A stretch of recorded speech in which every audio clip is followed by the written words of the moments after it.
الحمد لله رب العالمين والصلاة والسلام على أشرف الأنبياء والمرسلين نبينا محمد وعلى آله وأصحابه أجمعين أما بعد. Donc aujourd'hui, Inch'Allah Ta'ala, avec la volonté d'Allah, on débute une série de cours afin d'expliquer ce qu'est le Minhaj al-Salaf, donc la voie des pieux prédécesseurs. Et les raisons qui peuvent nous pousser à dispenser un cours de la sorte, c'est parce que cette voie des salafs, elle est fortement critiquée, et par différentes personnes, ou différentes catégories de personnes. Donc premièrement, cette voie des salafs, elle va être critiquée, bien évidemment, par les non-musulmans. Pourquoi? Parce que cette voie des salafs, cet islam, il va à l'encontre de ce que eux veulent dans leur société, qui est une société de surconsommation. Et ils sont dans un combat des mœurs et de l'éthique. Et nous, vu qu'on appelle à la réforme de l'humanité, forcément, notre croyance et ce en quoi on appelle est en opposition directe avec ce que eux veulent pour l'humanité. Donc c'est dans ce cadre-là qu'on va être qualifié comme étant des conservateurs, c'est-à-dire que nous, on est presque primitifs, on est en retard, on va être arriéré, que ce soit dans le domaine des mœurs, dans le domaine des connaissances ou dans le domaine des idées, étant donné qu'on reste selon la voie des pieux prédécesseurs, la voie du prophète sallallahu alayhi wa sallam, dans nos mœurs, dans nos connaissances, dans nos idées et dans notre cheminement. Donc pour eux, on va à l'encontre de ce que ils recherchent et ils désirent pour l'humanité, justement. Et ce minhaj, cette voie des salafs, elle est très critiquée par les innovateurs, bien évidemment. Parce que les innovateurs, ils ont une règle entre eux, qui est qu'on se tait sur les erreurs des uns et des autres. Donc les innovateurs, si vous méditez bien et vous analysez bien, ils ne se critiquent jamais les uns les autres. Quand ils vont critiquer, quand ils ont une reproche à faire, c'est sur ceux qui suivent la voie des salafs. Parce qu'entre eux, ils ont une règle qui est presque explicite, voire même des fois implicite, c'est-à-dire qu'ils ne le disent pas, peut-être pas ouvertement, mais on comprend de cela, c'est qu'ils ne se critiquent jamais les uns les autres. Et ça, en réalité, c'est un fait psychologique, parce que il y a une règle dans la psychologie, c'est que si tu ne veux pas être critiqué, tu ne fais rien, tu ne dis rien et tu ne penses rien. Ça, d'apparence, ça peut être quelque chose qui paraît plus ou moins normal. Tu ne dis rien sur les autres, tu ne penses rien de mal sur les autres et tu ne fais rien sur les autres. Sauf que celui qui médite sur la religion d'Allah subhanahu wa ta'ala, il va s'apercevoir qu'Allah azza wa jal, dans son livre, il fait un appel au tawhid. Et dans le même temps, il met fortement en garde contre le shirk. Il fait un appel à la soumission d'Allah subhanahu wa ta'ala et dans le même temps, il met en garde contre la mécréance. Il fait un appel au suivi du prophète sallallahu alayhi wa sallam, mais dans le même temps, il met fortement en garde contre toute forme d'innovation. Donc il fait un appel aux bonnes actions et dans le même temps, il met en garde contre les péchés. Donc Allah subhanahu wa ta'ala dans son Coran, mais également dans la sunna du prophète, on voit qu'il fait un appel aux bonnes choses, mais qui dans le même temps met en garde contre les mauvaises. Donc ça fait partie intégrante de notre religion d'appeler à l'islam, mais dans le même temps de mettre en garde contre toute chose qui peut t'éloigner de ton Seigneur Allah subhanahu wa ta'ala. Et donc avec cette règle-là, certains innovateurs la comprennent, et donc ils vont avoir pour argument, mais pourquoi vous ne mettez pas en garde contre des choses qui sont plus graves que les œuvres que nous, on effectue? Donc certains innovateurs, ils viennent avec cet argument. Il y a des gens qui font du shirk, il y a des gens qui font de la mécréance, il y a des gens qui font de la sorcellerie, mais on ne vous entend pas beaucoup parler sur eux. Et nous, on fait une innovation, ce que eux ne considèrent pas ça bien évidemment comme une innovation, mais on fait une œuvre que vous considérez comme un égarement, et qui est véritablement un égarement, et vous nous critiquez. Donc pour eux, c'est une forme de jalousie qu'on a envers leur prêche. Alors que dans l'islam, on a des règles qu'on met en pratique. Et celui qui met en pratique ces règles, il va tout le temps cheminer sur le droit chemin. Donc là, on sait que quand on appelle les gens à l'islam, on doit suivre cet ordre. Tu commences par tawhid, tu combats l'association, tu combats la mécréance, tu appelles à la soumission d'Allah subhanahu wa ta'ala.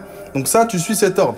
Tu appelles au suivi du prophète et tu combats l'innovation, et tu appelles aux bonnes actions et tu combats les péchés. Donc cet ordre-là, il doit être suivi. Quand tu commences à prêcher les gens à l'islam, tu commences par par la chose qui est le plus importante.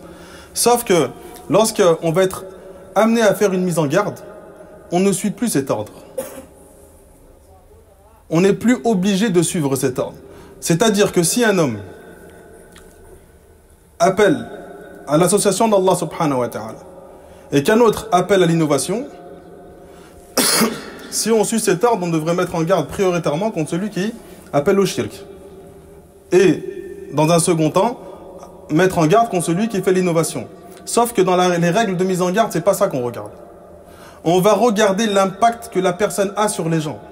Si celui qui fait du shirk et qui appelle au shirk, son appel au shirk, il touche que très peu de personnes. Et que celui qui fait une innovation, qui est moins grave que le shirk, mais que son appel à cette innovation touche un grand nombre de personnes, alors la priorité dans la mise en garde va être contre celui qui fait une innovation. Donc on ne regarde pas la gravité de la chose, mais on regarde la gravité de l'impact de celui qui prêche à cette chose-là. Donc si celui qui appelle au shirk, il a un grand public, alors on va s'attarder, on va combattre de manière très insistante cette personne-là. Et l'un n'empêche pas l'autre. C'est pas parce qu'il y en a qui font du shirk que tu ne dois pas mettre en garde contre ceux qui font des péchés. C'est pas parce qu'un fait du shirk que tu ne dois pas mettre en garde contre celui qui fait des innovations. Et le fait que les innovateurs ne mettent pas en garde les uns les autres, ça montre un autre point, ça montre leur manque de sérénité. En fait, ils ont un manque de sérénité quant à leur pratique. Pourquoi? Parce qu'ils refusent de parler sur les autres, car ils savent qu'en eux, il y a des choses qu'on peut leur reprocher. Parce que tout innovateur, quand tu la mets face à son innovation, et que tu lui dis que ce que tu es en train de faire, il n'y a aucun texte du Coran, de la Sunna qui vient appuyer que le prophète l'a fait, ils ne viennent pas tout le temps nier cette chose-là. Ils viennent dire, oui, le prophète ne l'a pas fait, mais il est permis de le faire. Donc ils ne viennent pas tout le temps chercher des hadiths qui vont justifier leur acte. Ils vont te dire, il est permis de faire différemment du prophète sallallahu alayhi wa sallam. Donc vous allez avoir les soufis, par exemple, qui vont faire de l'invocation ou de l'évocation d'Allah subhanahu wa ta'ala en groupe, et ils vont utiliser certaines pratiques lorsqu'ils vont faire leur évocation. Ils vont citer un des noms d'Allah et qu'ils vont répéter en boucle, ou ils vont avoir une certaine... On a l'impression qu'ils dansent, mais ils se balancent d'avant en arrière. Lorsqu'on leur reproche cela et qu'on leur dit cette chose-là n'a pas été amenée par le prophète ni par ses compagnons. Eux, comment ils vont répliquer? Ils vont dire effectivement, le prophète ne l'a pas fait, cette pratique-là, mais il a appelé au fait d'évoquer Allah subhanahu wa ta'ala. Et il a appelé au fait d'évoquer Allah azza wa jal de manière large. Et donc, nous, on évoque Allah subhanahu wa ta'ala, mais on est toujours dans cette largesse que le prophète et qu'Allah subhanahu wa ta'ala a cité dans le Coran, dans la Sunna. Sauf que nous, Ahl Sunna wal Jama'a, on a une règle. Toute adoration qui est citée dans le Coran, de la Sunna de manière large, tu ne peux la faire de manière spécifique que si tu as un texte du Coran, de la Sunna. Donc si tu veux évoquer Allah avec un nom en particulier, cette évocation de manière large que toi tu viens rendre spécifique avec ce nom ou avec cette danse par exemple, il faut absolument que tu viennes avec un texte du Coran, de la Sunna. C'est une règle. Et on ne peut pas sortir de cette règle. Donc eux, ils viennent avec des ambiguïtés. Celui qui n'a pas les connaissances, il va être dans l'incapacité de répondre à ces ambiguïtés. Et donc, ils sont tous unanimes pour critiquer ceux qui suivent la voie des salafs. Ce minhaj, il est aussi critiqué par les gens de la masse, par le monsieur tout le monde.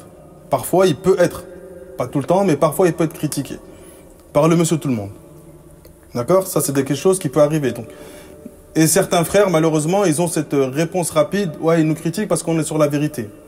Mais lui, en fait, il n'a pas de croyance. C'est pas un innovateur où ta vérité lui déplaît. Donc, il va contredire et te critiquer pour ta vérité. Lui, il n'a pas de croyance. Et il ne sait pas en réalité que tu es sur la vérité ou tu es sur l'égarement. Sa référence, son unité de mesure à lui, c'est ton comportement. C'est ça qu'il va regarder. Et certains d'entre eux vont s'orienter vers des innovateurs parce que son comportement lui est préférable. Donc le fait de dire que eux, ces gens de la masse, le monsieur tout le monde, celui qui connaît pas grand-chose, ne t'aime pas parce que tu es sur la vérité, c'est faux. Parce que lui, il connaît pas la vérité, il connaît pas l'égarement. En fait, il est là, il suit plus ou moins ses passions. Si ce n'est ses péchés, il n'a pas de croyance particulière à défendre. Quand tu prends un monsieur tout le monde et que tu parles avec lui, tu vois qu'il est un peu tout. Il est un peu séléfi, un peu soufi, un peu tablir, un peu ikhwan. Parce qu'en fait, tout ce qui lui paraît plus ou moins juste, il le prend. Et la raison de cela, c'est parce que le monsieur tout le monde, c'est lui la référence de ce qui est bien et de ce qui est mal. Il n'a pas encore été éduqué à se soumettre au texte du Coran et de la Sunna. Donc lui, il devient sa propre référence. C'est pour ça que quand tu fais un cours, tu vois plein de commentaires, moi je pense que... Mais en fait, tout le monde s'en fiche de ce que tu penses. C'est pas toi qui es venu avec l'islam pour que nous, on se soumette à ta pensée, à toi. Mais vu que lui, il n'a pas été éduqué à cela, il pense que ses pensées à lui sont la référence et qu'elles peuvent être suivies à l'image de n'importe quelle parole, de n'importe quel autre savant. Parce qu'il ne connaît pas les règles de notre minhaj et les règles, en l'occurrence, de notre religion. Et on a une règle dans notre religion qui est très explicite et très claire. Qui est, ce n'est pas en connaissant les musulmans que tu connaîtras l'islam, mais c'est en connaissant l'islam que tu connaîtras la valeur de chaque musulman. On a dit dans le précédent cours, c'est pas une valeur qui est basée sur le mépris de l'autre. Mais en fait, tu vas savoir qui est un bon musulman, qui est-ce qui pratique bien sa religion, de qui est-ce qui la pratique mal. Eh bien, Cheikh Ubaid al-Jabiri, dans le Minhaj, il utilisait cette règle. Ce n'est pas en regardant les actes des frères salafis ou des sœurs salafiyas que tu vas connaître le Minhaj. Mais c'est en connaissant le Minhaj, dans ses fondements, dans ses mérites, dans ses particularités, que tu vas réussir à déceler la valeur de chaque frère et chaque sœur. Tu vas savoir si lui c'est un bon pratiquant ou un mauvais pratiquant. Donc ça c'est la première raison qui nous pousse. C'est que ce minhaj il est beaucoup critiqué. Deuxièmement, la raison qui nous pousse à faire cela, c'est qu'il y a un retour vers l'islam. Donc là pendant presque 10 années, on a vu que il n'y avait pas beaucoup de jeunes qui s'intéressaient à la religion d'Allah subhanahu wa ta'ala. Il y avait un grand fossé qui se crée entre les premières générations ou les 2 ou 3e générations et celles qui arrivent maintenant. Maintenant, par la grâce d'Allah subhanahu wa ta'ala, il y a beaucoup de jeunes qui s'intéressent à la religion et qui reviennent vers la religion.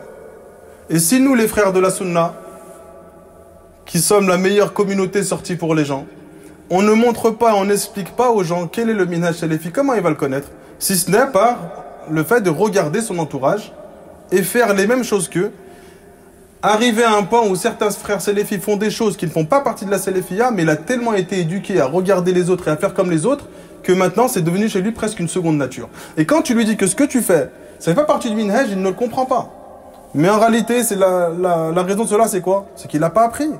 Il n'a pas appris, il n'a jamais appris, il n'a jamais assisté à un cours sur ce qu'est le minhaj. On lui a juste dit le minhaj, c'est comprendre les textes selon la compréhension des prédécesseurs. Dans son sens général, c'est ça. Mais après, de manière détaillée, il ne l'a jamais appris. Et étant donné qu'il y a ce retour vers la religion, nous, on se doit, à ce moment-là, d'expliquer aux gens ce qu'est la voie des prédécesseurs. Et peut-être l'une des raisons, une des sagesses, que les gens reviennent vers la vérité, c'est que cette religion est beaucoup critiquée. Il est possible que vous ayez de l'aversion pour une chose alors que c'est un bien pour vous. Il se peut que vous ayez de l'aversion pour une chose et Allah y a mis en cela un grand bien. Donc nous on est attristés, on est peinés par le fait que les musulmans soient beaucoup critiqués, beaucoup attaqués, rabaissés, on leur donne des sobriquets, on les qualifie comme étant des arriérés, ils sont trop conservateurs, ils ne veulent pas avancer dans leurs idées, ni même dans leurs pratiques. Ça, c'est des choses qui peuvent affecter le musulman. Mais dans le même temps, ça amène beaucoup de personnes à vouloir s'impliquer dans la religion d'Allah subhanahu wa ta'ala. Parce qu'on rentre dans une sorte de psychologie inversée. C'est comme quand tu dis à un enfant, va pas là-bas, mais en fait, tu as envie qu'il y aille. Mais tu sais qu'il est dans cette notion de contradiction, donc quand tu lui dis de pas faire une chose, il va se mettre à la faire. Et bien là, de manière involontaire, lorsqu'on critique tellement l'islam pour que les gens s'en éloignent et en aient peur, ça crée un effet inverse. C'est qu'il y en a certains qui vont vouloir s'y intéresser pour voir véritablement qu'est-ce que la religion de l'islam. Donc c'est pour ça qu'il y a beaucoup de personnes qui vont se convertir, ou beaucoup de personnes qui de base n'étaient pas très intéressées par les pratiques religieuses, et qui se mettent justement à se cheminer vers Allah subhanahu wa ta'ala. Et on sait que l'être humain, de par sa nature, il n'aime pas l'oppression. Il n'aime pas quand quelqu'un est opprimé. Et quand quelqu'un est opprimé, il a tendance, pour quelqu'un qui a un cœur plus ou moins pur, à vouloir le défendre. Et à vouloir comprendre pourquoi il est attaqué. Et il est possible, wallahu alam, ça c'est mon analyse à moi, on peut ne pas être d'accord, le fait qu'ils sont tout le temps contre l'islam amène les gens à s'intéresser de plus en plus à la religion d'Allah subhanahu wa ta'ala. Afwan les frères. Et donc cette voie des salafs, ce minhaj, c'est ce avec quoi le prophète Mohammed sallallahu alayhi wa sallam est venu. Donc cette révélation qu'Allah a attribué et accordé au prophète sallallahu alayhi wa sallam de manière parfaite. Et c'est cette révélation qui a été amenée au prophète de manière parfaite, qui a été transmise aux compagnons du prophète et aux générations qui ont suivi. Et étant donné qu'on est dans le besoin de connaître la vérité, et que l'être humain est naturellement, il a envie de connaître la vérité, alors il est obligatoire pour nous de connaître ce avec quoi le prophète Mohammed sallallahu alayhi wa sallam est venu. Et le meilleur moyen de connaître ce avec quoi le prophète est venu, c'est de comprendre ce que le prophète a dit par la compréhension des compagnons du prophète sallallahu alayhi wa sallam, parce qu'ils ont été choisis, élus par Allah azza wa jal pour faire partie des compagnons du prophète Mohammed sallallahu alayhi wa sallam. Donc ils l'ont suivi de la meilleure des manières. Et Cheikh Al-Uthaymin, rahimahullah ta'ala, il dit dans Taqrib al-Tadmuriyya, il dit étant donné que après la génération des compagnons et des pieux prédécesseurs, étant donné qu'après eux il est venu des générations qui ont commencé à se détacher de la vérité, qui ont commencé à être aveuglés par leur égarement, ils se sont égarés, ils ont égaré des gens, alors il est obligatoire pour nous d'aller puiser vers les générations qui n'ont pas divergé. Étant donné qu'après ces générations, les gens ils ont commencé à diverger, les sectes ont commencé à se créer. Forcément, toi tu vas aller piocher avant que ces divergences apparaissent. Et tu vas aller piocher vers ce quoi étaient les compagnons du prophète Mohammed sallallahu alayhi wa sallam, avant que les gens commencent à changer, à falsifier et à modifier la compréhension de certains textes du Coran et de la sunna de notre prophète Mohammed sallallahu alayhi wa sallam. C'est pour ça que certains salafs disaient, lorsque les groupes vont se corrompre, فَعَلَيْكَ بِمَا كَانَتْ عَلَيْهِ الْجَمَاعَةِ قَبْلَ أَنْ تَفْسَدْ. Alors il te convient, il t'est imposé d'être sur quoi était le groupe, c'est-à-dire les compagnons et ceux qui les ont suivis dans la piété, avant que cette corruption apparaisse. Donc ça c'est quelque chose qui paraît normal dans l'esprit des gens, mais lorsqu'on s'aperçoit de la pratique des musulmans, on se rend compte que beaucoup d'entre eux sont loin de la pratique et de la croyance des compagnons du prophète Mohammed sallallahu alayhi wa sallam. Et toute innovation ne fait pas partie de notre religion. Donc, inna ad-dina 'inda Allah l'islam. Donc, la religion acceptée auprès d'Allah subhanahu wa ta'ala est l'islam. Et toute œuvre qui ne fait pas partie de l'islam, ne fait pas partie de la religion qui est acceptée auprès d'Allah subhanahu wa ta'ala. Et à partir de là, une fois que tu as compris que les gens ont commencé à dévier, alors à ce moment-là, il devient plus clair et plus simple pour toi d'appliquer la compréhension des compagnons du prophète Mohammed sallallahu alayhi wa sallam, parce que ce sont les seuls qui n'ont pas divergé. Et quand on dit ils n'ont pas divergé dans la croyance, ils n'ont pas divergé dans les sujets qui font partie des fondements de notre croyance. Mais il peut y avoir des sujets de croyance dans lesquels ils ont eu des divergences. Certains compagnons avaient pour avis que le prophète a véritablement vu Allah. Et d'autres, parmi eux, Aïcha radiyallahu anha, avait pour avis que le prophète n'a pas vu Allah. Il y avait un voile de lumière entre le prophète et Allah subhanahu wa ta'ala. Et c'est cet avis qui est le plus juste. Mais d'autres compagnons ont avancé d'autres avis.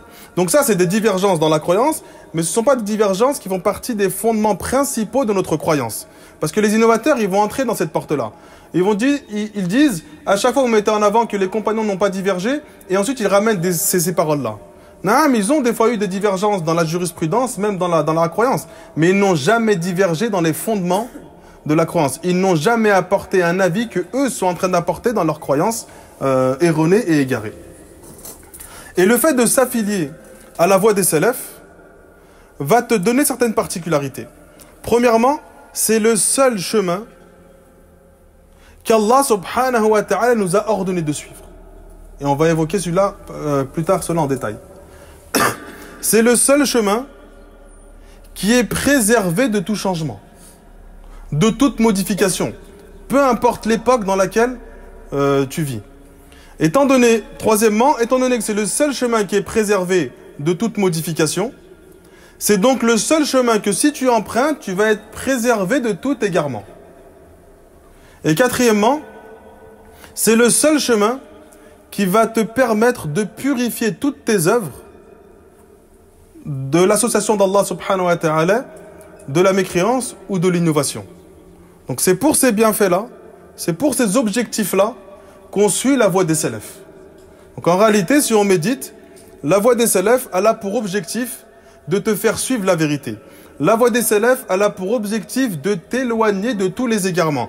Et la voie des salafs, elle a pour objectif d'améliorer ta croyance, d'améliorer tes œuvres et d'améliorer ton comportement qui va te permettre d'obtenir la satisfaction de ton Seigneur Allah subhanahu wa ta'ala. Et cette voie des salafs, pour celui qui médite sur celle-ci, il s'aperçoit qu'elle n'est pas rattachée à un parti politique. Bien au contraire, les salafis sont presque plutôt détachés de tout ce qui touche à la politique. Cette voie des salafs, elle n'est pas rattachée ou fanatisée par un savant. Alors que les sectes égarées, vous allez vous apercevoir que leur référence tout le temps, c'est un seul et même savant.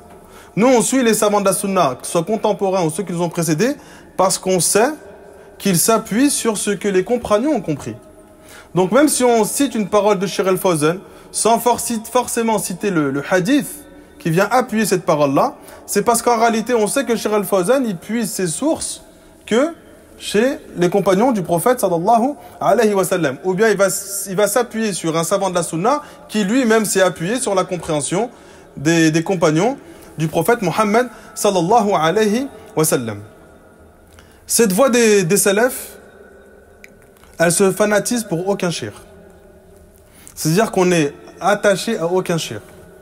Et c'est de cette manière-là où certains nous attaquent, ils veulent dissocier la salafiyya des madhahib. Pour eux, il y a madhab maliki, hanafi, hanbali, shafi'i et la salafiyya. Comme si eux ne faisaient pas partie de nos salafs. Ça, c'est un cours qu'on verra plus tard. Cheikh Al-Albani, rahimallahu ta'ala, dans son livre sur la salafiyya, il en a cité un chapitre. Nous, on en fera un cours, si Allah le permet, séparé. Est-ce que les madhahib se dissocient de la salafiyya ou pas? La réponse, c'est que les madhahib font partie intégrante de la salafiyya. Mais pourquoi ils veulent nous détacher des madhahib? Pour nous faire croire que notre croyance est différente de la croyance des 4 imams. Parce que eux, ils se disent maliki dans le fiqh, mais ils sont jamais maliki dans l'aqidah. Et certains le disent. On est hanbali dans le fiqh. Dans la croyance, on ne l'est pas. Et en fait, pour montrer aux gens que nous, on est égarés, ils veulent faire croire aux gens que nous, on s'est détaché de la croyance des madhahib. Leur croyance, c'est notre croyance. Ils font partie de nos salafs. Ce sur quoi ils ont juste, on affirme leurs propos. Ce sur quoi ils sont trompés, on applique la règle à eux comme l'ensemble des savants du monde. S'ils se trompent, on ne le suit pas dans son erreur. C'est pour ça que nous, on ne se fanatise pas sur un madhab. Ça ne veut pas dire que tu n'as pas le droit d'apprendre un madhab. Mais au contraire, certains savants, ils recommandent d'apprendre le madhab, de ne pas se fanatiser pour un madhab. C'est-à-dire que tu ne suis pas l'avis aveuglément. Pour celui qui a la capacité de comprendre les textes. Celui qui est dans l'incapacité de comprendre, il n'a pas encore le niveau, alors lui, il est en droit de suivre un des savants de la sunna, en qui il a entre guillemets confiance, et il suit ses avis religieux. Dans la jurisprudence. Comme cela est évoqué par Cheikh Al-Albani, rahimahullah ta'ala. Et jusqu'au jour où il est dans la capacité de comprendre, et d'analyser les hadiths, et de faire son propre avis. C'est l'une des raisons pour laquelle ils attaquent beaucoup Cheikh al-Islam Ibn Taymiyyah. Parce que Cheikh al-Islam à la base, il est hanbali, et puis par la suite, une fois qu'il a de plus en plus appris la religion, il s'est détaché des madhahib. Il a commencé à apporter ses propres avis, selon ce qui lui semblait être le plus juste. Et donc, il va avoir des avis qui vont être contraires à celui d'Imam Ahmed, celui d'Imam Malik, et ainsi de suite. Nous, ce qu'on rejette, c'est le fanatisme. C'est-à-dire que tu t'attaches à un madhab et que tu prends tous les avis des madhab, même si tu sais que c'est pas l'avis le plus juste. Même si tu sais que parfois, certains madhahib, ils ont basé un jugement sur un sujet dans lequel ils n'avaient pas le hadith. Ça arrive. C'est rare, mais ça arrive. Ça arrive que l'imam Malik a apporté un avis dans lequel il n'avait pas de hadith. Mais il était obligé d'apporter une réponse pour les gens. Donc ils ont pris les règles de compréhension des autres hadiths et ils ont essayé d'appliquer ces règles-là sur ce jugement-là. C'est dans ce sens où les madhahib ils disent, si vous voyez de moi une parole qui contredit celle du prophète, prenez la parole et jetez-la. C'est-à-dire ça ne veut pas dire que lui se dit, moi j'ai pris un avis et je sais qu'en fait il y avait un hadith du prophète. Non. Le sens que eux veulent dire par là, c'est qu'ils savent qu'ils ont des fois émis des avis dans lesquels ils n'avaient pas de hadith. Et donc, s'il s'avère que plus tard, il y a un hadith, mais qui n'était pas à ma connaissance, alors prenez mon avis, ne l'appliquez pas, rejetez-le, et prenez la parole du prophète, sallallahu alayhi wa sallam. Car si cette parole-là était à ma possession, je n'aurais jamais avancé cet avis. C'est dans ce sens qu'il faut le comprendre. Et il ne faut pas se fanatiser sur les madhahib. Cheikh Mohammed ibn Abd al-Wahhab, lorsqu'il est venu avec son prêche, on sait que les gens étaient très fanatisés par les madhahib. Lorsqu'il est arrivé à Mecca, regardez comment ils étaient fanatisés. Il est arrivé à Mecca, pendant les prières obligatoires, chaque madhab priait seul dans les 4 coins de la Kaaba. Donc dans un coin, c'était que ceux qui faisaient partie du madhab de l'imam Malik. La prière du Dhuhr. Dans un autre coin, c'était que ceux qui faisaient partie du madhab de l'imam Shafi'i. Dans un troisième coin, celui d'Abu Hanifa. Et dans un troisième coin, celui d'imam Ahmed. La même prière avec 4 imams. Et chacun suit son imam. Ça, c'est du fanatisme. C'est ce qui amène à la division. Cette divergence-là est blâmable dans l'absolu parce qu'elle amène à la division. Eh bien, Cheikh Mohammed ibn Abd al-Wahhab, c'est l'une des causes qui a fait qu'il a réuni tout le monde derrière un seul et même imam. Eh bien, nous, on vient combattre ce fanatisme. Et ce fanatisme, on vient le combattre et les gens nous critiquent pour dire « Ouais, mais vous vous détachez des madhahib. » C'est vous qui vous fanatisez. Quand un innovateur s'égare et que les gens de la sunna mettent en garde contre lui, presque ils te critiquent, mais c'est pas de ma faute si tu t'es égaré. Reste sur le droit chemin et on parlera pas sur toi. Si, on parlera sur toi. Mais au moins, tu es sur la vérité. Bon, ça, c'est des sujets qu'on verra plus tard, Inch'Allah. Quand tu es sur la vérité, tu t'en fiches. Si les gens parlent sur toi ou si les gens ne parlent pas sur toi. Parce que tu sais que sur la vérité, tu as une certitude. Tu as des salafs avec toi. Tout ce que tu avances, tu as des salafs avec toi. Il n'y a rien qui sort de ta tête. Du coup, tu ne peux pas être blâmé parce que tu t'es appuyé sur des paroles des gens de la sunna dans une divergence qui est mu'tabara, dans une divergence sur laquelle les savants l'ont prise en considération. Parce qu'il y a des divergences sur lesquelles les savants ont dit celle-ci, on ne la prend pas en considération, même si un savant de la sunna l'a évoqué, parce qu'il est venu avec un avis isolé. Ça, bien évidemment, ces avis-là, on s'en éloigne. Et donc, cette da'wah des salafs, elle vient avec ce principe-là. Elle appelle au tawhid, elle appelle à l'unicité, elle appelle au suivi du prophète sallallahu alayhi wa sallam, avec la compréhension des compagnons du prophète sallallahu alayhi wa sallam. Elle appelle et elle s'oppose à tout fanatisme. Peu importe la grandeur du savant ou le degré de science du savant, elle rejette cela. Toute parole peut être acceptée comme elle peut être rejetée. Sauf la parole de notre prophète Mohammed sallallahu alayhi wa sallam. Cheikh l'Islam Ibn Taymiyyah rahimahullah ta'ala, il dit vers la fin de l'Aqidah al-Wasitiyya wa tariqatuhum, donc la voie de Ahl Sunnah wal Jama'a, hiya dinul Islam, c'est la religion de l'islam. C'est-à-dire que la salafiyya fait partie intégrante de l'islam. C'est pas une chose que tu peux dissocier. Donc la salafiyya, c'est l'islam. L'islam, c'est la salafiyya. Et on verra par la suite que ce terme-là, en fonction des époques, il change. Et il dit donc, cette voie, la voie de Ahl Sunnah wal Jama'a, c'est la religion de l'islam. Cette religion avec laquelle le prophète sallallahu alayhi wa sallam est venu. Il dit, mais par la suite, le prophète nous a informé que cette communauté allait se diviser en 73 branches. Toutes ces branches-là sont destinées à l'enfer, prennent un chemin vers l'enfer. Illa wahida, sauf une seule d'entre elles, qui elle est destinée à entrer au paradis. Wahiya al-jama'a. Wahiya al-jama'a, c'est le groupe. Certains compagnons, parmi Ibn Mas'ud, radiyallahu anhu, ils ont dit le groupe, c'est celui qui est seul, même s'il est sur la vérité. C'est lui le groupe. Donc on ne s'attarde pas et on ne regarde pas le nombre de personnes qui te suivent. Et le prophète sallallahu alayhi wa sallam, il dit qui sont ceux qui sont sur ce groupe-là qui va être sauvé? Hum man kana ala mithli ma ana alayhi, ceux qui sont ceux sur quoi moi je suis, ainsi que mes compagnons. Donc celui qui s'attache à la religion d'Allah subhanahu wa ta'ala de manière pure, qui va être épargné de tout shirk, toute mécréance, toute innovation, c'est forcément ceux qui se suffisent de la compréhension des compagnons du prophète sallallahu alayhi wa sallam sur les hadiths et les versets du Coran de notre Seigneur Allah subhanahu wa ta'ala. Et ceux qui suivent ce chemin-là, hum as-siddiqun, ce sont eux les véridiques. Ce sont eux les témoins d'Allah subhanahu wa ta'ala sur terre. Ce sont eux les gens pieux et les gens vertueux. Ce sont eux les personnes les plus guidées de toute l'humanité. Ce sont eux les lanternes qui éclairent le chemin qui amène au paradis d'Allah subhanahu wa ta'ala. Donc ce sont eux sur qui s'abattent tous les mérites de la religion d'Allah subhanahu wa ta'ala. Et c'est pour ça que le prophète nous dit La tazalu ta'ifa, il ne cessera d'y avoir un groupe de ma communauté ala al-haq, sur la vérité mansura, d'accord, qui seront secourus, qui prendront le dessus sur le dos. La yadurruhum man khadalahum. Ils ne seront pas affectés par ceux qui se détournent d'eux. Wala man khalafahum. Et ni même affectés par ceux qui s'opposent à eux. Hatta taqum as-sa'a. Jusqu'à ce que vienne le jour du jugement. Donc nous, on doit avoir ce comportement. On doit avoir cette croyance que le prophète avait. On doit avoir les œuvres que le prophète et que les compagnons avaient, de la manière la plus juste.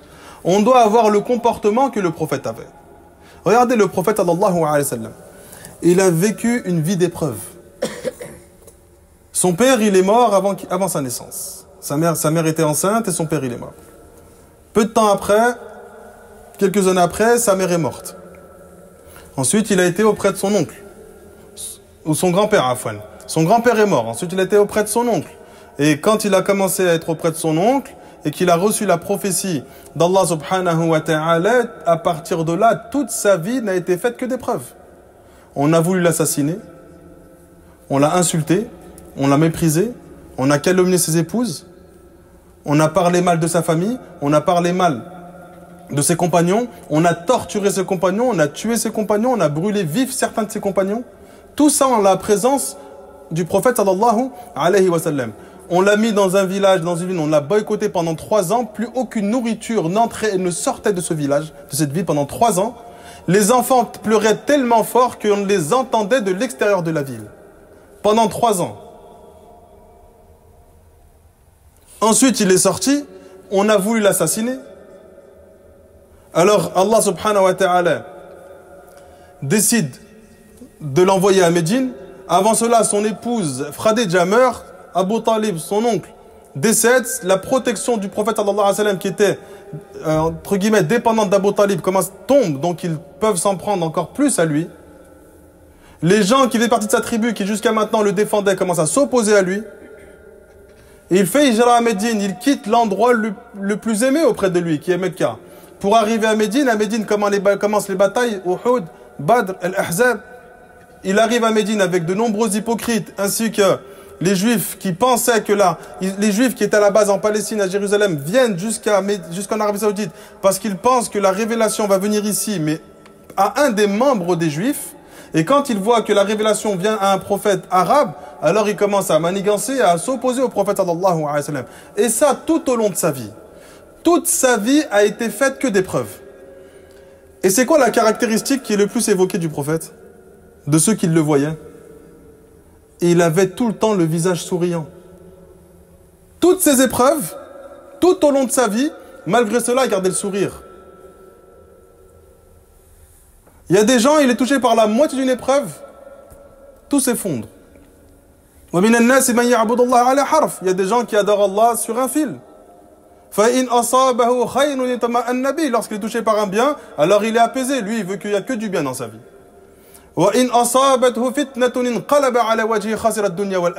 Et lorsqu'il est touché par une épreuve, sur son visage, ça se retourne sur lui, ça se voit sur son visage comme s'il venait de perdre ce bas monde et l'au-delà. Le prophète, malgré toutes les épreuves qu'il a vécues, tous ses enfants sont morts avant lui, excepté Fatima. De nombreuses de ses épouses sont mortes avant lui. Malgré cela, la caractéristique qui définit le plus le prophète, c'est qu'il était tout le temps souriant. Et il y a des frères, ils rentrent dans ce minhaj, tu le vois plus jamais sourire. Il croit que parce qu'il est rentré dans le minhaj, alors ça y est, il a sa carte pour entrer au paradis. Il commence à mépriser les gens. Il manque de modestie parce qu'il est sur la vérité. Ibn Qayyim rahimallahu ta'ala, il dit le premier rampant de la première marche que celui qui va commencer à étudier va monter, c'est l'orgueil. Dès qu'il va apprendre une chose, il va commencer à mépriser tout le monde. Et plus il apprend, plus il commence à devenir modeste. Parce que plus tu apprends, plus tu te rends compte que tu connais rien. C'est pour ça que les savants sont eux les plus modestes, parce qu'ils savent en réalité, ils ne connaissent rien. Mais celui qui vient de commencer à apprendre la religion, à chaque fois qu'il y a un avis, il pense que c'est le seul qui doit être mis en avant et il commence à le balancer sans même regarder où est-ce qu'il va taper. Sans même réfléchir aux conséquences de ce qui vient de sortir de sa bouche. Sans même réfléchir à ce qui est prioritaire dans sa da'wah. Par quoi il doit commencer? Parce qu'en fait, il n'a pas cette connaissance. Il n'a pas la connaissance du minhaj, de la méthodologie du prophète sallallahu alayhi wa sallam. Donc le prophète, sa caractéristique la plus grande, c'était qu'il était tout le temps souriant. Regardez ce hadith. Un homme, il est venu au prophète sallallahu alayhi wa sallam. Il a dit, ô messager d'Allah, man ahabbu an-nas ilayk? Quelle est la personne que tu aimes le plus? Et le prophète, qu'est-ce qu'il répond? Aïcha. Mon épouse Aïcha. Et le compagnon, qu'est-ce qu'il lui dit? Non, mais parmi les hommes. C'est-à-dire l'amour que tu as pour ta femme, il est différent de l'amour que tu as pour nous, les compagnons. Et le prophète, il lui dit, Abouha, son père. Mais pourquoi ce compagnon a posé cette question? Parce que le prophète, il avait tellement un bon comportement avec chaque personne qu'il donnait l'impression à chaque personne qui était proche de lui c'était lui le plus aimé auprès du prophète. Donc en fait, il attendait que le prophète cite son nom. C'est pour ça que quand il dit Aïcha, il n'a pas eu la réponse qu'il voulait, alors il a dit non mais pas parmi les femmes. Moi je ne peux pas concurrencer avec ton amour pour Aïcha. Parmi les hommes, il était certain que le prophète allait citer son nom. Et le prophète il lui dit Abou Bakr. Et s'il avait demandé, il aurait sorti d'autres que lui. Mais le prophète avait tellement un bon comportement que lui il s'est dit c'est moi le plus aimé du prophète. Quand le prophète se comportait avec les gens, tout le monde avait l'impression qu'il avait des faveurs particulières comparées aux autres. Et malgré cela, il était connu pour sa grande modestie. Regardez, à l'époque du prophète, il y avait un endroit à la mosquée qui était réservé au prophète. Personne n'avait le droit de s'asseoir à cet endroit-là si ce n'est le prophète. Pourquoi? Pourquoi? Alors qu'on sait que le prophète, de par sa modestie, il ne va pas se donner un rang ou une faveur particulière sur les autres, sur les choses de ce bas monde. Mais au contraire, il faisait passer sa personne après les autres. Parce qu'il était tellement modeste que les Bédouins, lorsqu'ils venaient des autres tribus, des autres villages ou des contrées lointaines et qu'ils entraient dans la mosquée, ils n'arrivaient pas à savoir qui était le prophète. C'est pour ça qu'on a beaucoup d'ahadiths qui disent « Montre-moi où est le messager d'Allah ». Il venait jusqu'à Médine ou jusqu'à Mecca, montre-moi où est le messager d'Allah. Il n'y avait rien en lui qui montrait qu'il était meilleur que les autres. Ni dans sa façon de se comporter, ni dans sa façon de s'exprimer, ni dans sa façon d'œuvrer de manière apparente, d'accord? Ni dans sa façon de s'habiller. Il était pareil, similaire à n'importe quel autre compagnon. Donc pour pas que les Bédouins soient dupés et aillent poser des questions à des hypocrites et des personnes qui allaient prétendre qu'eux étaient les prophètes, alors ils ont réservé une place. Et ils ont fait circuler l'information que cette place-là était réservée aux prophètes. Dès que vous voyez un homme assis ici, c'est forcément le prophète. Donc quand vous venez, vous allez à cette place-là. Et vous attendez que le prophète arrive. Ce sera forcément lui. Et les compagnons ne laissaient personne s'asseoir à cette place-là, si ce n'est le prophète Mohammed sallallahu alayhi wa sallam. Donc celui qui veut suivre le chemin de vérité, celui qui veut avoir le cœur pur, un cœur qui est satisfait, un cœur qui est heureux, une âme qui est apaisée, peu importe les choses qui lui arrivent dans ce bas monde, il se doit de suivre la voie des salafs. C'est celle qui va le plus t'apaiser. C'est celle qui va le plus te rapprocher de ton Seigneur, Allah subhanahu wa ta'ala.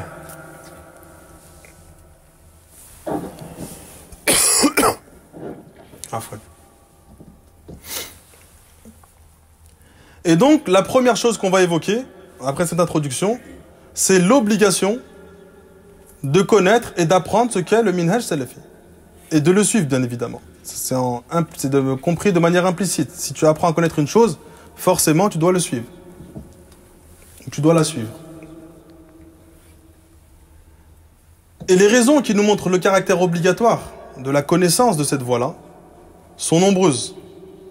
L'une de ces premières raisons, tahqiq ridallah, c'est que tu vas concrétiser par la connaissance de ce minhaj la satisfaction d'Allah subhanahu wa ta'ala pour toi. Pourquoi? Parce qu'on a évoqué qu'Allah subhanahu wa ta'ala, c'est la seule voie qu'il nous a ordonné de suivre.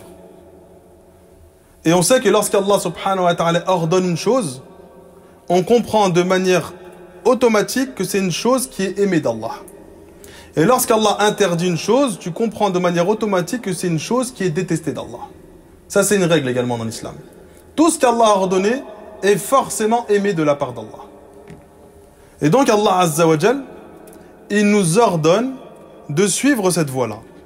Et il t'informe que celui qui suit cette voie-là obtiendra la satisfaction d'Allah Azza wa Jal. وَالسَّابِقُونَ الْأَوَّلُونَ مِنَ الْمُهَاجِرِينَ وَالْأَنصَارِ والسابقون, les premiers musulmans, parmi les muhajiroun, ceux qui ont fait hijra de Mecca à Médine, wal ansar, parmi les musulmans de Médine qui ont accueilli, soutenu les compagnons après leur hijra, walladhina ittaba'uhum bi ihsan, et ceux qui les ont suivis avec excellence, radiyallahu anhum, donc Allah Azza wa Jal est satisfait d'eux, wa radu an. Donc eux ils sont satisfaits d'Allah et Allah Azza wa Jal en retour il est satisfait d'eux. Wa a'adda lahum jannatin tajri tahtaha al-anharu khalidina fiha abada. Et Allah leur a promis, leur a réservé des jardins, un paradis, des jardins sous lesquels coulent des ruisseaux, dans lesquels ils demeureront éternellement. ذلك الفوز العظيم. Ceci est l'immense victoire que ces gens-là obtiendront. Cheikh l'Islam Ibn Taymiyyah rahimahullah ta'ala, il dit dans As-Sarim al-Masloul, Allah subhanahu wa ta'ala a été satisfait des premiers musulmans. Il a été satisfait des Ansar. Et personne ne peut obtenir cette satisfaction si ce n'est parce qu'Allah a évoqué ceux qui les ont suivis dans l'excellence. Donc tu ne peux obtenir la satisfaction d'Allah subhanahu wa ta'ala que si tu suis les premiers croyants parmi les muhajiroun et parmi les ansar.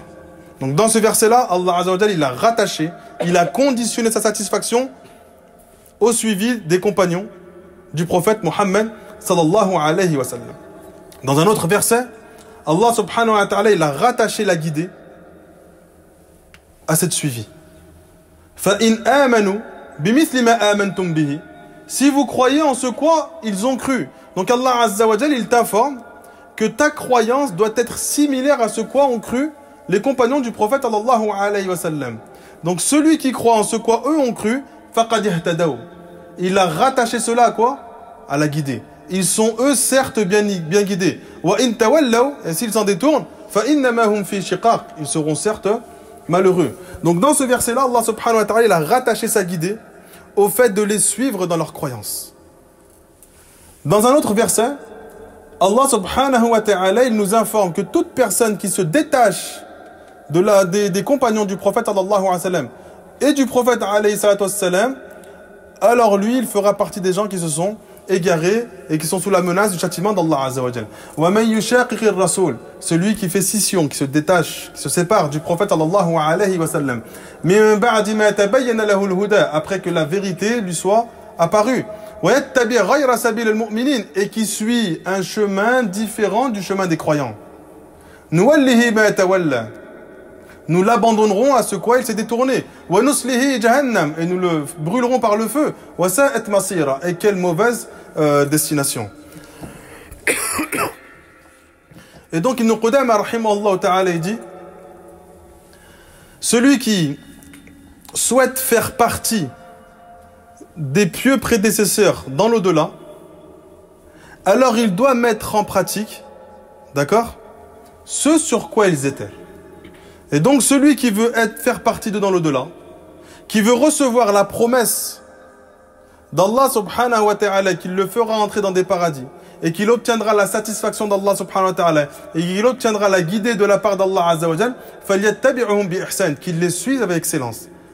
Et celui qui suit un autre chemin que cela, alors lui il est concerné par le verset que l'on vient citer, wa man yushaqiqi ar-rasul, celui qui fait scission, qui se sépare de notre prophète Muhammad sallallahu alayhi wa sallam.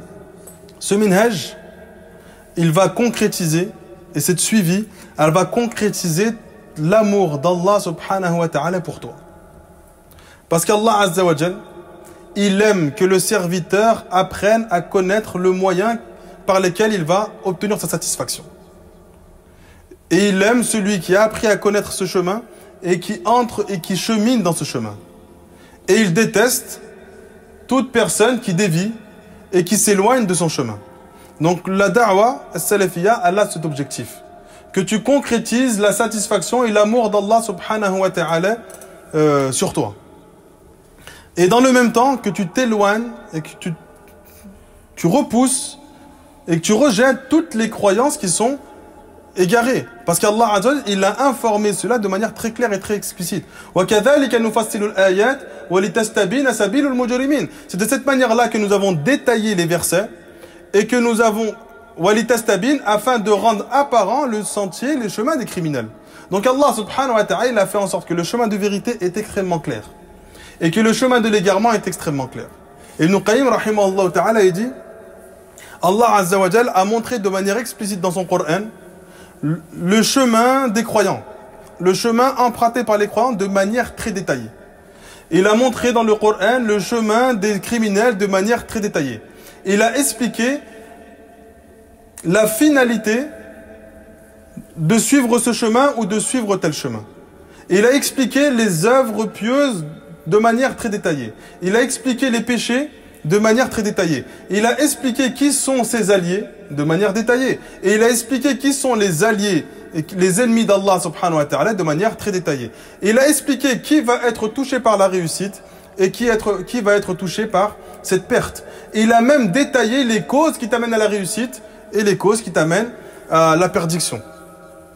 Et étant donné qu'Allah subhanahu wa ta'ala a détaillé cela dans le Coran ainsi que dans la Sunna, alors il n'est pas excusé chez le serviteur de dire je ne savais pas et de suivre un autre chemin que celui-ci. Allah il a tellement détaillé certaines choses que même certains non-musulmans savent que chez les musulmans cela est haram. Les non-musulmans savent que l'alcool c'est haram. Les non-musulmans savent que manger de la viande du cochon c'est haram. Et tu trouves certains musulmans qui vont commencer à vouloir changer la religion d'Allah subhanahu wa ta'ala. Alors qu'une chose elle est connue, même c'est les personnes qui se sont jamais intéressées à la religion d'Allah subhanahu wa ta'ala. Ibn Qayyim rahimahullah ta'ala nous dit, il est donc, dans un autre passage, dans Al-Fawaid, il est donc pas possible qu'une personne soit dupée par le chemin de l'égarement. Si elle apprend à connaître la vérité, elle ne sera pas dupée par l'égarement. Mais si une personne se détourne de la voie des salafs, forcément, elle peut être facilement égarée et dupée. Parce qu'elle n'a pas appris à connaître et à apprendre des choses qui vont la protéger face à l'égarement.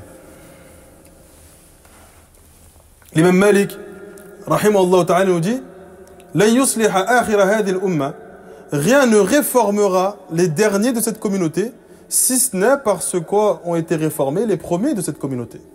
C'est-à-dire que les premiers de cette communauté, on connaît la finalité, on connaît leur demeure finale, qui est le paradis. Donc si toi tu veux obtenir cette destination que eux ont obtenue, la satisfaction d'Allah, l'amour d'Allah et le paradis d'Allah subhanahu wa ta'ala, alors tu vas prendre le chemin qui va t'amener à cette destination. Et certains innovateurs, ils vont te dire non, on peut prendre d'autres chemins qui vont nous amener au paradis. Donc toi, tu veux prendre un chemin différent de celle des compagnons et avoir la même destination. Est-ce que c'est quelque chose qui est cohérent dans l'esprit des gens? Tu prends un chemin différent, mais tu veux que la destination soit la même. Et tu prends le chemin de ceux qui sont égarés et que tu veux que ta destination soit différente de la leur. Et ça, c'est une chose que tu vas mettre en pratique tout au long de ta vie, que ce soit dans les choses religieuses comme dans la vie mondaine. Tu ne suis pas le chemin de quelqu'un qui fait que échouer. Subhanallah. Combien de fois on l'a dit ça? Et je le répète parce que je le vois encore. Des gens ils viennent te demander conseil par rapport à leur mariage ou à leur divorce. Et tous les conseils qu'il a demandé, c'est qu'il y a des gens, ils ont été divorcés 2, 3, 4 fois. Mais ne demande pas conseil à quelqu'un qui a fait que échouer. Lui, il a été confronté à plein de problèmes. Il n'a jamais trouvé de solution à son problème. Tu crois qu'il va trouver la tienne? Demande à ceux qui ont réussi.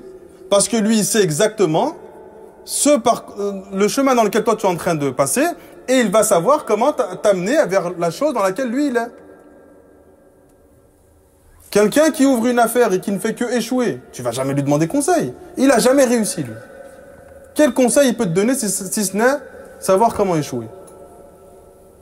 Va demander à celui qui a réussi.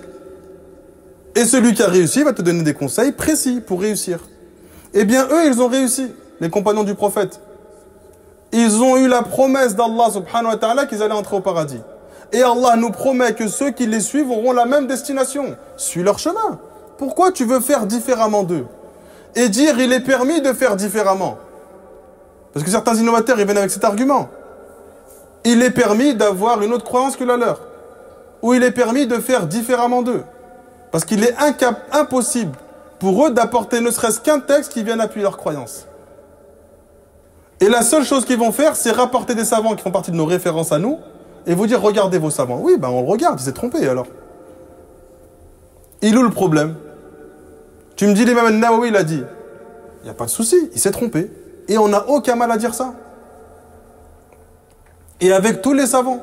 Et le fait que de dire qu'un savant s'est trompé, ce n'est pas insultant envers le savant. Ce n'est pas rabaissant.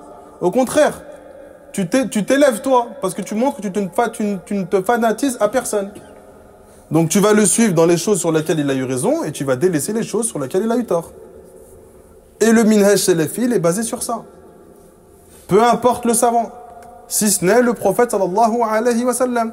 Et la compréhension du prophète que nous prenons, c'est celle des compagnons. Et on va évoquer qui est concerné par le terme as-salaf as-salih, les plus prédécesseurs. Ibn Mas'ud radiyallahu anhu, il dit si l'un d'entre vous souhaite prendre quelqu'un pour exemple, qu'il prenne pour exemple les compagnons du prophète sallallahu alayhi wa sallam. Car c'était les gens avec le cœur le plus pur. C'était les personnes avec la science la plus grande. C'était les personnes avec les péchés les moins nombreux. C'était les personnes les plus droites sur la guidée. C'était les personnes qui avaient la meilleure situation. C'était les personnes qui ont été choisies par Allah subhanahu wa ta'ala pour soutenir le prophète Muhammad sallallahu alayhi wa sallam et pour soutenir cette religion. Alors reconnaissez leur faveur, suivez leurs traces. Parce que eux étaient sur le droit chemin. Ibn Mas'ud, radiyallahu anhu, il nous informe et nous dit Allah subhanahu wa ta'ala avant que il a réuni toutes les âmes auprès de lui. Et il a choisi dans toutes ces âmes celui qui avait le cœur le plus pur. Et il en a fait de lui le meilleur des prophètes. C'était le prophète Muhammad sallallahu alayhi wa sallam. Ensuite Allah subhanahu wa ta'ala a choisi parmi toutes ces âmes, et nous on était présents. Nos âmes étaient présentes. On n'a pas été choisis par Allah pour soutenir le prophète. Ce sont eux les compagnons. Donc viens pas dire toi, pourquoi moi je peux pas comprendre comme eux ont compris. Toi tu n'as pas été choisi par Allah alors que tu étais présent. Eux ils ont été choisis. Donc Allah il a choisi ceux qui avaient le cœur le plus pur après celui du prophète. Et il en a fait les compagnons du prophète et les épouses du prophète. Donc si tu n'as pas été choisi, c'est que ton cœur n'était pas assez pur pour soutenir tout ce que les compagnons ont soutenu. Si on en est là aujourd'hui, c'est en grande partie grâce aux compagnons. Ils ont sacrifié leur vie. Ils sont morts dans des batailles pour propager cette religion. Pas pour que tu danses sur les réseaux sociaux. Pas pour que tu parles en mal d'eux. Pas pour que tu les rabaisses. Pas pour que tu désobéisses à Allah. Ils ont sacrifié leur vie pour que toi, tu puisses obtenir le paradis d'Allah. Pour que cette religion se préserve. Pour que cette religion se conserve. Et les musulmans, ils arrivent à une époque où ils négligent cet héritage des compagnons du prophète Muhammad sallallahu alayhi wa sallam.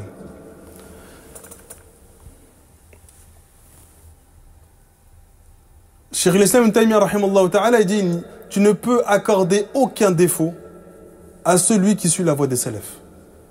Pas aucun défaut, aucune critique. Tu ne peux pas critiquer celui qui suit la voie des salafs. Tu vas pouvoir critiquer son comportement parce qu'il a des comportements qui sont peut-être pas similaires à ceux des salafs, mais tu ne peux pas critiquer la voie sur laquelle il est. Parce que c'est la meilleure voie, le meilleur chemin à suivre pour obtenir la satisfaction d'Allah subhanahu wa ta'ala. Cette voie des salafs, elle va te permettre de concrétiser de manière très juste et très pure le suivi du prophète Muhammad sallallahu alayhi wa sallam. Parce que cette connaissance de la voie du prophète ne va être connue que par la science. C'est la science qui va te permettre de suivre ce chemin. Et donc la voie des salafs t'amène à apprendre de manière très poussée la religion d'Allah subhanahu wa ta'ala. C'est pour ça que même al-Bukhari, il met dans son chapitre Bab al-ilm qabl al-qawl wal-amal, la science avant la parole et les actes. Donc on met en avant la science avant toute parole et toute œuvre. Contrairement à certains innovateurs qui mettent en avant leurs œuvres avant d'obtenir la science. Et lorsque tu leur rappelle cela. Quelle est la preuve, quelle est la science que tu as obtenue qui te donne le droit de faire cela? Ils ne trouvent rien à dire. Si ce n'est, vous nous empêchez de faire du bien. Mais mon frère, une innovation. Ceux qui font les innovations, ce sont des musulmans. Donc forcément, ils vont faire une œuvre qui est d'apparence et bien, d'accord? Mais qui va être fait à un moment ou dans un instant ou des paroles qui n'ont pas été rapportées par le prophète. Donc le fait de dire, oui, mais on fait des choses de bien, pourquoi vous nous empêchez de faire du bien? C'est un blâme en soi. Parce que tu es musulman. Donc forcément, l'innovation que tu vas apporter, elle est en lien avec l'islam. Chaque innovation part à la base d'une œuvre pieuse, qu'ils ont déplacée, qu'ils ont déviée. Sinon, on suit cet argument, on lui dit, bah, prie le dhuhr 5 rak'ah. Pourquoi tu pries que 4? Si tu veux à chaque fois rajouter sur la religion. Qu'est-ce qu'il va te dire, lui? Le prophète a prié 4, je prie 4. Aucun musulman prie 5. Eh ben nous, on va lui dire, et alors, pourquoi tu t'empêches de faire du bien? Tu vas faire plus de lecture du Coran, plus d'inclinaison, plus de soujoud, plus d'invocation, plus de bien. Fais 5.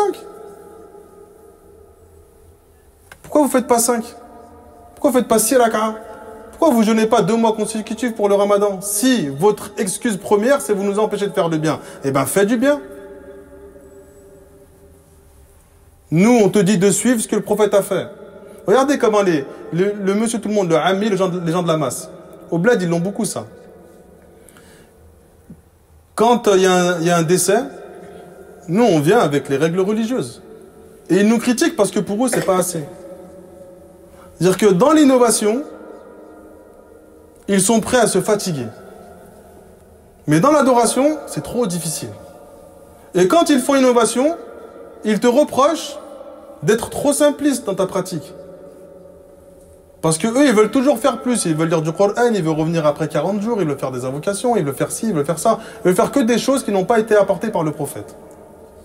Donc ils se fatiguent, ils perdent de leur temps, ils perdent de leur énergie, certains ils perdent de leur argent dans une chose que le prophète n'a pas fait et dans laquelle ils n'obtiendront aucune récompense auprès d'Allah. Et quand tu lui dis, fais cette œuvre pieuse qui est obligatoire mais que tu ne fais pas, il ne la fait pas.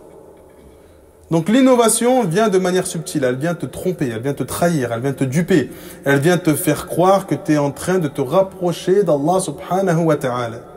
Et c'est l'objectif du shaitan. Et l'œuvre pieuse, l'œuvre juste est difficile. Parce que le shaitan, il va te waswas, il va vouloir te la rendre dure et difficile sur ton âme. Et celui qui apprend la religion d'Allah subhanahu wa ta'ala, alors il est dans l'obligation de l'apprendre de la manière que l'ont appris les compagnons du prophète sallallahu alayhi wa sallam. Et Cheikh Al-Fawzan, il dit dans son livre Salafiyya que Allah subhanahu wa ta'ala, il a accordé sa satisfaction à ceux qui suivent les premiers musulmans, qui les suivent dans la croyance, qui les suivent dans les actes et qui les suivent dans le comportement. Et le fait de t'affilier ou bien le fait de te nommer salafi alors que tu as une croyance différente de celle des compagnons ne fait pas de toi un salafi. Si tu as des œuvres et tu as des innovations dans tes œuvres différentes de celles que le prophète a fait, ou plutôt des œuvres que le prophète n'a pas fait, tu n'es pas un véritable salafi. Donc nous, on ne s'attarde pas au nom. On s'attarde aux œuvres et aux croyances. Et Cheikh Al-Fawzan, il dit, ils vont faire tout cela, mais ils ne vont en profiter en rien. Ils ne font pas partie de la voie des salafs et ils ne font pas partie des salafs. Pourquoi? Parce qu'ils ne suivent pas les salafs de manière... Ils n'excellent pas dans leur suivi des salafs. Alors qu'Allah subhanahu wa ta'ala, il a conditionné, on a évoqué dans les versets précédents, وَالسَّابِقُونَ الْأَوَّلُونَ مِنَ الْمُهَاجِرِينَ وَالْأَنصَارِ وَالَّذِينَ اتَّبَعُوهُمْ بِإِحْسَانٍ. Il a conditionné le fait de les suivre avec excellence. Donc cette salafiyya, tu la prends dans son intégralité. Et tu n'as pas le droit de prendre une partie d'elle et délaisser une autre partie. On arrive à une époque où la salafiyya est critiquée même par les salafis. La salafiyya dans son entité. On peut critiquer certains comportements de frères parce qu'on sait que son comportement il n'est pas à l'image des salafs. Donc si tu critiques son mauvais comportement, tu ne critiques pas les salafs. Tu critiques lui. Mais il y en a, ils vont te critiquer toi. Certains frères qui ont commencé leur da'wah en étant salafis, ils ont tellement été attaqués par les salafis eux-mêmes qu'ils en ont changé de croyance, subhanallah. Combien parmi les prédicateurs ils ont changé de croyance? Et à chaque fois que tu l'écoutes parler de la salafia, la seule chose qu'il a à blâmer, c'est le comportement des frères. Qui est une chose qui est vraie. Mais comment du comportement de quelqu'un, tu changes de croyance? Tu changes d'équipe pour aller vers quelqu'un qui va tout le temps te passer de la pommade. Ça montre que la personne, elle a peut-être un manque de sincérité. Nous, on ne connaît pas le contenu des poitrines. Mais il y a des signes qui montrent que la personne est peut-être à un manque de sincérité. T'appelles à l'islam, peu importe les critiques. Toi, tu sais que tu es sur la vérité. Tu ne changes pas. Subhanallah, combien on en voit? Ils ont commencé salafi, ils ont fini ash'ari. Ou s'il n'est pas ash'ari, il a beaucoup de complaisance avec les innovateurs. C'est-à-dire qu'il veut tellement s'éloigner de ceux qui font beaucoup de mise en garde qu'il en est devenu dans le même temps extrêmement laxiste. Et ça, c'est ce que la plupart des sectes, la chose dans laquelle la plupart des sectes sont tombés. Les Mu'tazila, ils sont apparus, les Ash'ari, ils sont apparus. À chaque fois qu'une secte apparaît, elle vient toujours essayer de s'opposer et venir dans l'extrême de l'autre. Donc eux, ils ont détesté le côté mise en garde en prétextant que ça n'est pas partie de la religion et que certains en abusaient. Effectivement, il y en a, ils en abusent. Et du coup, qu'est-ce qu'ils ont fait? Ils sont partis dans l'autre extrême, dans un laxisme, avec des personnes qui, dans leur croyance, s'opposent totalement à Allah et à son messager, et ainsi que la compréhension des compagnons du prophète sallallahu alayhi wa sallam. Toi, quand tu vas appeler à l'islam, on est tous des prédicateurs, que tu le veuilles ou non. Soit tu t'assois à une table et tu fais cours, tu t'assois par terre et tu fais cours, ou tu marches dans la rue, tu prêches à l'islam. C'est pas un choix, on ne demande pas ton avis. Du moment que tu montres ton appartenance à l'islam, tu montres cette sunna, tu prêches. Par ton comportement ou par tes paroles. Quand tu vas être dans la rue, tu vas devoir prêcher. Parler aux gens de ce que toi tu connais. Transmettez de moi ne serait-ce qu'un verset. Ça ne veut pas dire que parce que tu transmets un verset, tu te mets à une place au niveau des savants. Tu transmets ce verset selon ce que toi tu as compris de ce verset de manière très juste. Et tu ne rajoutes rien à cela et tu n'enlèves rien à cela. C'est dans ce sens qu'on doit le comprendre. Et ça, dans la rue et dans la mosquée, et dans ta famille, dans ton entourage, toute ta vie est composée de ça. Tu appelles les gens à l'islam, que tu le veuilles ou non. Ton comportement est un prêche. Ton comportement donne envie de suivre ce minhaj ou pas. Alors que tu as la croyance la plus ferme et la plus sûre. Tu n'as aucun doute sur ta croyance. Mais ton comportement éloigne les autres. Cheikh Saad al-Shathri, qui fait partie de Hayhat Kibar al-Ulama, quand il est venu en France, il l'a évoqué cela. Et il y a des frères salafis qui sont des barrières pour l'entrée dans l'islam ou dans le minhaj d'autres personnes. Comment toi, tu es sur la vérité, t'empêches d'en entrer? Par le comportement.